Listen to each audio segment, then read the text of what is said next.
2 3 4 1 2 3 4 1 2 3 4 1 2 3 4 1 2 3 4 మళ్ళీ ఇప్పుడు 50% స్పీడ్ పెంచుతాను 1 2 3 4 1 2 3 4 ఇప్పుడు 100% స్పీడ్ 1 2 3 4 1 2 3 4 1 2 3 4 వెరీ గుడ్. అందరూ బాగా చేశారు కాబట్టి మనము చప్పట్లకు బదులు ఈ విధంగా అనాలి.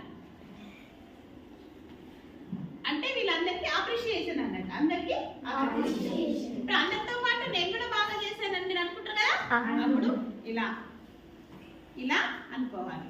ఓకేనా? అయితే ఇప్పుడు చేసినటువంటి ఎక్సర్సైజ్ ద్వారా మీరు ఏం నేర్చుకున్నారో చెప్పాలి. చెప్పు సుదీక్ష, నువ్వేం నేర్చుకున్నావు? మేడం, ఇది ఈ గేమ్ ఆడితే మనకు మెమొరీ బాగా పెరుగుతుంది. Very good. ఇంకా నువ్వు చెప్పు సాక్షి. మేడం, ఈ గేమ్ ఆడితే మీరేం చెప్పారో మేము కాన్సన్ట్రేషన్ పెట్టి ఆడాలి. ఎక్సలెంట్. దీపిక నువ్వు చెప్పు.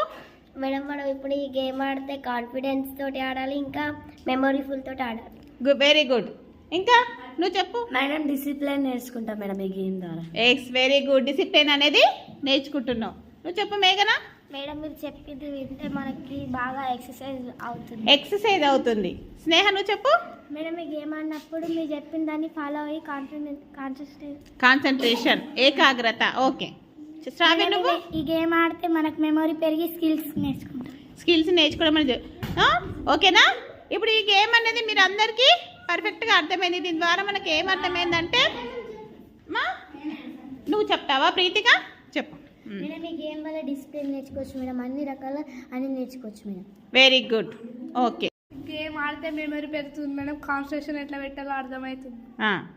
చెప్పు అద్వితీయ. మేడం, ఈ గేమ్ ఆడితే మన బాడీ పార్ట్స్ అన్నీ సరిగ్గా పనిచేస్తాయి మేడం. ఫ్రీగా మూవ్ అవుతాయా? సరే, ఓకే.